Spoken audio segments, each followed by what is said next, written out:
Hello, welcome back to another Marvel Snap video. In this video we're going to be starting doing something different where we're going to review the season coming up. I've done this type of stuff before, but I never really stuck at it because it's not the type of content people really watch me for, right? I do my decks every day. People are here to watch me talk, but honestly, I just want to add all the content into my stuff. I want to be doing the OTAs, I want to be doing the upcoming season and whatever else, anything else other than just making a deck 7 days a week, right? Because quite frankly, it kind of just gets a little boring and hard to get, especially when it's at like this point of the season, when it's the end of the season.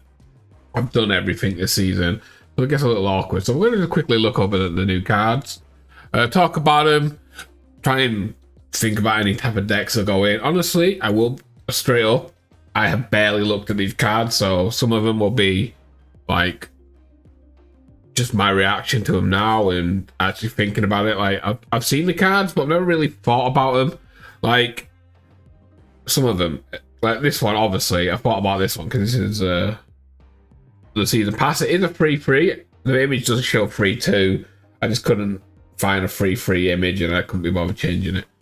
So this card, I actually love this card, by the way. You can move this once. When this moves to a location, steal 2 power from the highest power enemy there. So this is great because this isn't the only time it can move. You can go spider it, right? And then you take another 2 and it's a 4 power swing, right? You're taking 2 from them and you're gaining 2, which is great. It's better than just gaining 4 power when you move or something, because you're taking it from them. So if you hit good targets like an Iron Man, right? Oh,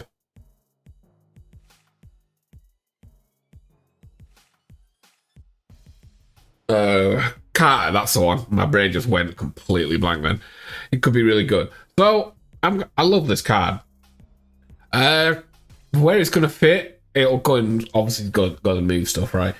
Because it's really nice, and it's just like, but at the same time, it's kind of like a standalone. You don't really need anything. It's a free 7. They move.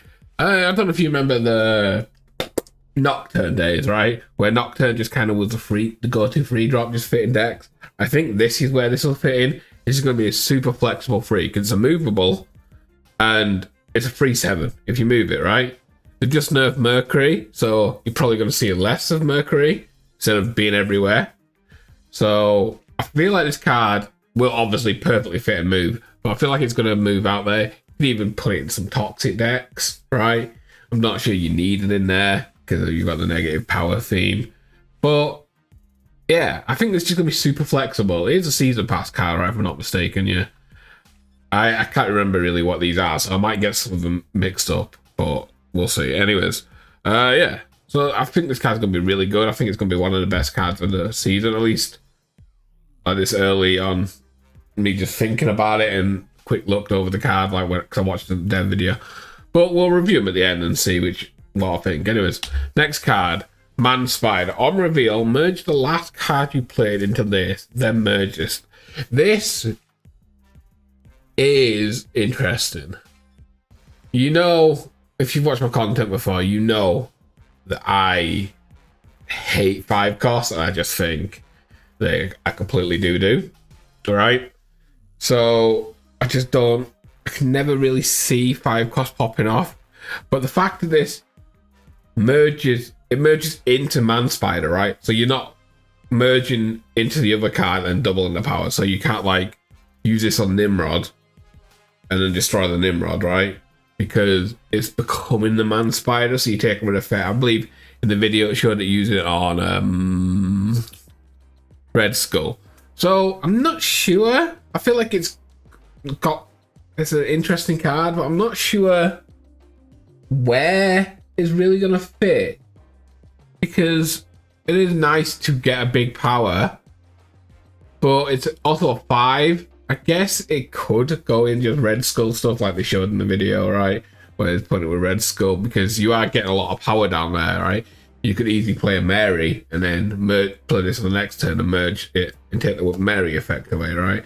And then it's also 11 power, 22 power, whatever, right? So it could fit in there. Where else it could fit? I'm trying to think. Is if you, it's so interesting because it's been a 5, you can't really play on 6, right? I mean, you could go for a dodge of a Shang-Chi type play, whatever, right? You could play and switch locations, which is really nice, right? You could like, oh, I'm gone here to get initiative, and then you switch the lanes on them, and you're like, okay, got you. Which could be nice and niche, but I'm not sure. It's like really hard to actually think where I'd want to play this outside of like the Red Skull stuff, because that's just, you just play big brute. So it'll go in decks where you play big cards, which is kind of the Red Skull stuff, right? Obviously, you don't need to play a big card, but if you're not, why? You know? So we'll see. I'm not sold on this, but I'm already hate on 5 class anyways. Next, we got the Superior Spider-Man. At the start of each turn, you get +1 energy if you have any cards with increased power in play. So, very easy to get going, but it's a free 4. It's going to give you energy. I'm not sold on it. It's in the same pages as Pedro, right? First Steps, Mr. Fantastic, and what's the other one that buffs in the deck? I always forget its name. It's in that kind of same thing, same stat library for you gain it, but it's easier to gain energy. Like, it's very easy to gain energy. Very, very easy. This could be the Zombie Galacti card, right? That ties the Zombie Galacti together when it gets buffed, because it will get buffed. You have to buff it because it was just the worst card that's ever released. This could be the one, right? Because you're going to want to buff it and you're going to want energy, right? So this could fit in there. This could be a card that just ties it together real easy. But obviously it's going to go in Angela stuff. It could go in Horde stuff. It's just whether or not it's going to take those cards to the next level, because it's +1 energy for a free 4, which is nice. You're gonna get free energy, right? You're gonna get energy in +4, 5, and 6, and maybe turn 7 if we're going to 7. So you get 3 to 4 energy a game. If it was +1 energy for every card that was buffed, it would be insane. That's why it's not, right? It's just for, so if you've got like 3 cards that are buffed, you get the +1, you only get 1 energy. So it's gonna go in those cards. It's gonna be it could be a nice little flex slot. I'm trying to think, like, which decks would you really want that extra energy? Maybe it might go in high evo stuff, right? So like Angela stuff, high evo, Horde stuff. I was gonna say end of turn, but not really, because you don't really get going with end of turn buffs until the late turns, and then at that point maybe, but it might go in there, right? It's very easy to fit it into decks and get some energy out of it. Just whether or not it's gonna fit in there and do well, that's the problem. So let's go into the next card. Sims. Okay, after you play a card with higher power here, give this +2 power and move this to another location. Okay. This is the one that's gonna go in move. This is gonna go in Silky Smooth. This is where I'm gonna put it, right?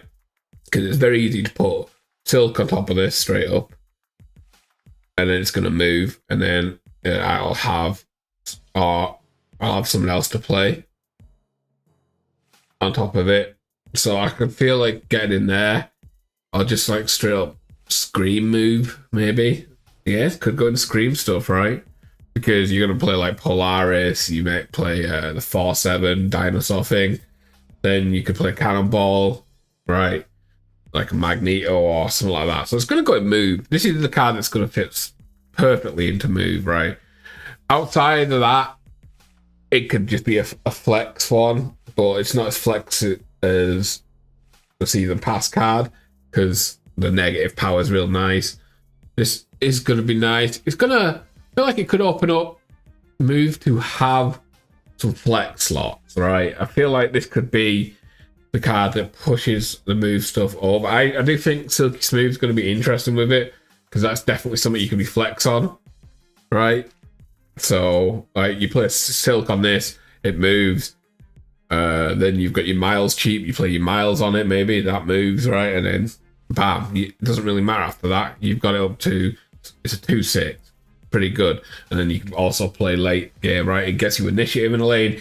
You play in there with something big, it moves off and wins you another lane. So it's very interesting. So I do like the idea of it. I think it's going to be a pretty decent card in move. I'm just trying to think outside of the move, because yes, you could play big cards on it, but why? I'm trying to like think really why. Like obviously it's going to fit in. It could just be a flex too, but when you compare it to like a Merlin, let's say Merlin, right, or Surge or someone else, right? One of those twos. Is the move really that crazy over those type of cards? I'm not quite sure it is, but we'll see. It's definitely going to be interesting to play around with.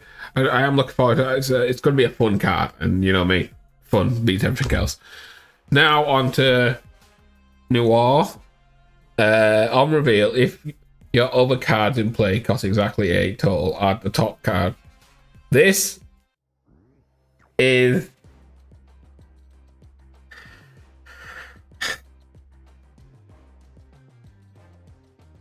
yeah.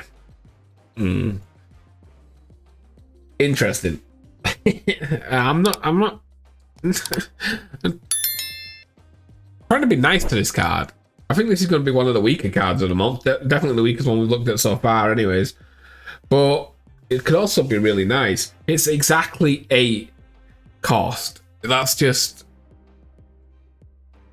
it's the exactly 8 that makes it difficult, because you can't play this, right? On turn 4 unless you've had a location change, right? 1, 2, 3. So you play on curve. That's 6 power, right? That's 6 energy. So you'd have to play it on 4, which means you have to play it on 5, which means you'd probably skip the turn somewhere along the line, right? You could skip turn 2 and play a 1, 3, and a 4, or you could play play a 2 2s on 4 or whatever, right? So it's the exactly 8. It's just, if it was 6, you could play it on curve, right? Yeah, I'm not sure. I'm just not sure. And obviously, if you I was gonna say if you Zabu it, but it doesn't freaking matter, does it? I'm not sure. Does it? It wouldn't take in this card's effect, right? It doesn't take this card's power, right? I'm not sure. I can't remember if I seen it in the video or not. If it did, but yeah, this card, it'll be interesting to play around with. Like, obviously, hitting good cards like Iron Man and ongoing stuff, it could be real nice. Outside of that, I'm not sure what else I'd want to hit. Obviously, like getting a card on 8 power is nice, but for the how awkward it's going to be to play into it, is there anything that's going to be that crazy, right? But we'll see. Could be wrong. Could be broken, right? Because there is good cards. Like I said, there is good cards, right? Pulling an 8 power card for free is good. It's just, it's so, it's that exactly 8. It's just in there that's just gonna be a pain, but I could be wrong. Anyways, the next card, Prowler. This is an interesting card. Add 2 Thief's tools to your hand. Set their cost to 0 if a card moved last turn. So these tools, we'll flick up the tools. First one, Remote Mine. On reveal, inflict the 2 highest power enemy cards here with -2 power. Interesting. The second one, the Shot Gauntlet. Give your highest power card here +2 power, plus you get 1 energy next turn. I like that one. I like that one. And give your highest power card here +1 power and move it to the right. So, Prowler, I think this is going to be a cool card. I do. I like one that gives you, like, stuff in your hand. This just gives you 2 feast. Does that mean I can get double? I really should have watched the video. If you can get double of the same, which I think you can. I'm not seeing why you wouldn't be able to, because it just says add 2. No, because you can't with Cake, can you? Cake doesn't give you 2 the same, so maybe just 2. Either way, all 3 of them are pretty good. So this is gonna go. I feel like this might just go into some Scream stuff. Yeah, you got Infliction there, it's pretty good. Just gaining some powers, nice. Your highest power card here, move to the right. This is gonna go in a Silky Smooth deck. So I'm trying to think outside of move, because obviously it goes in move. It could just be a really solid flex for free cost, right? I don't see why you couldn't flex this. Obviously, the moving a card last turn is awkward, but it's only going to be a 1 cost, right? So we're going to be in a season where people are playing moves, so they might trigger it for you, because it's not your card, it's if a card move. So I think this could be a really solid flex card. Obviously, move's going to be fantastic for it. But, like, yeah. Like, it's just going to be a flex. And I like it. And I like the idea of it. It's fun. So, yeah, I'm looking forward to playing this card. Now we are on to Web Sling. Oh, there's a spell. On reveal, next turn, you can move one of your cards away from here. Oh.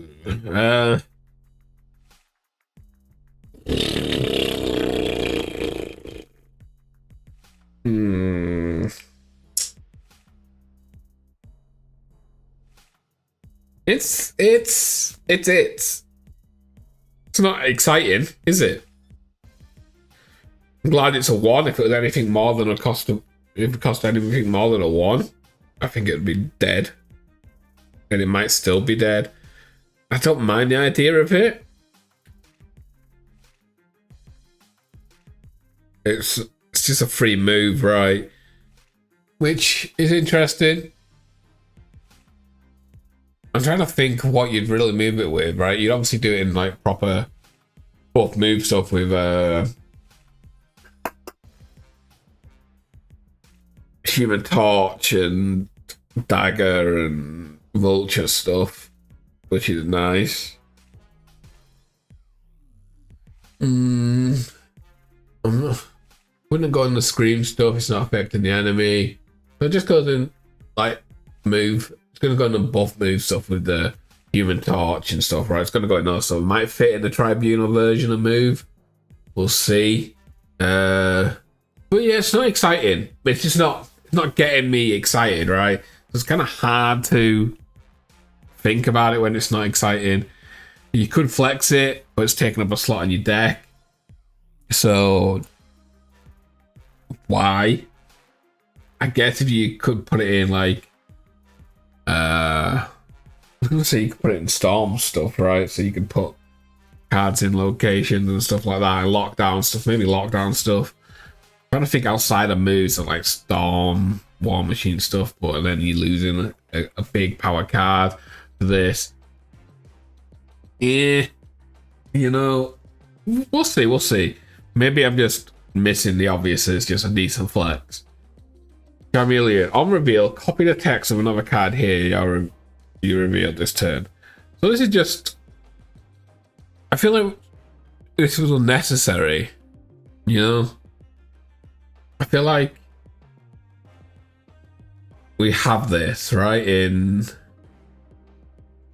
Oh my god, what is the card called? The card that goes in end of turn stuff that just copies the card in front of it. Yeah, I just feel like we kind of have this already. Right, we're copying the text, because that's copying the one in front of it, right? And then you get the card that text. So I do feel like we've already got this. Obviously,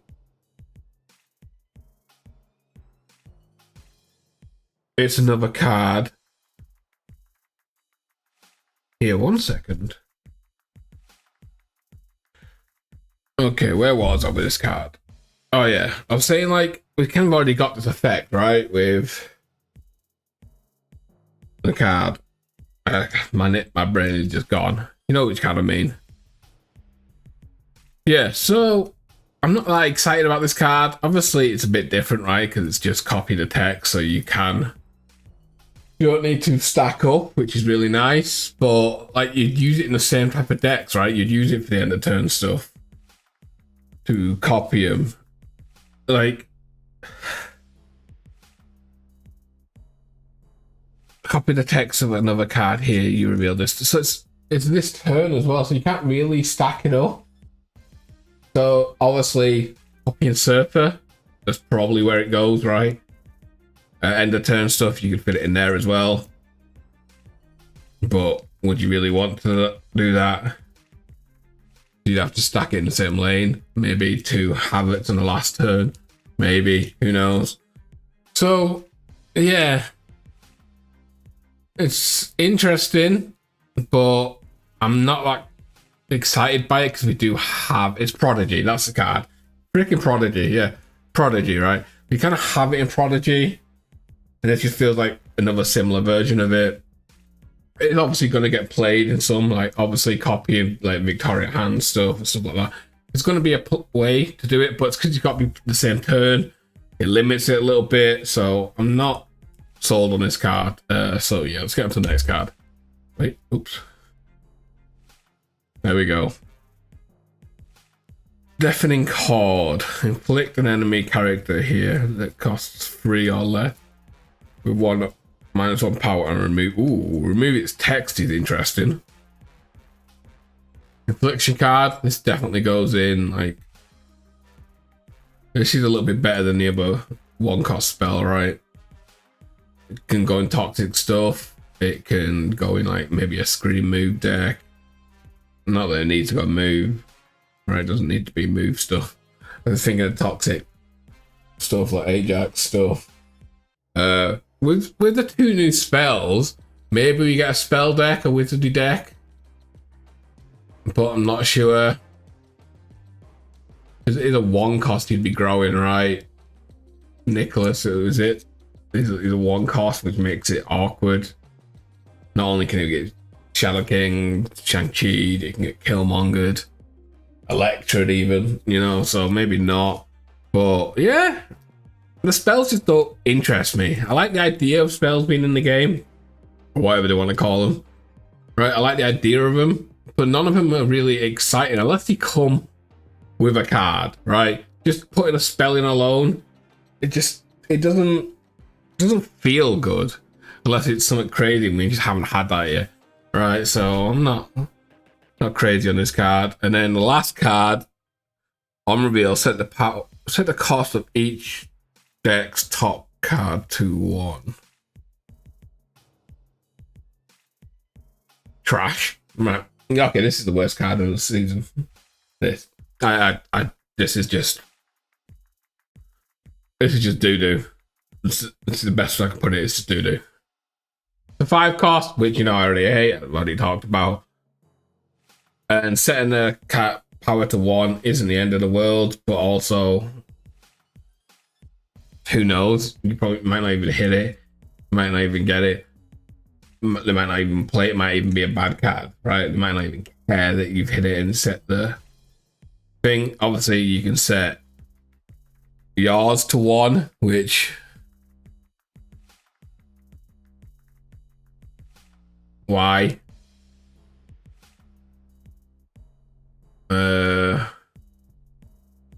You know why? Maybe if you want to do some weird combo stuff with Ravonna, will this work? Ravonna reduces card energy if they've got 1 power or less, right? I'm not sure if that'll work like that. But then you'd want Luke Cage down to get your power back. So I just don't see it. I think this would be bad. So anyways, let's review the card. Let's rate them. So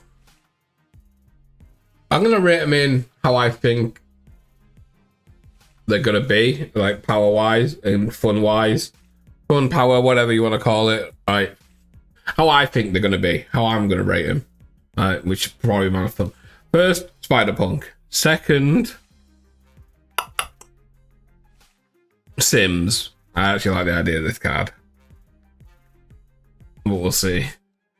Third, Prowler. In fact, Prowler's going to be second, Sims third. Then probably the Spirit Spider-Man. It was the fourth best card. What have we got? Man Spider, fifth. Chameleon, six. The spells, 7 and 8. Don't matter which. Neo, 9. And the last card. Jeez, we get 10 cards. Hydro Man, is that right? Are we getting 10 cards? This is the worst card. So that's how it is. Yeah. Let me know how you'd rate them, and I will catch you all tomorrow for another video.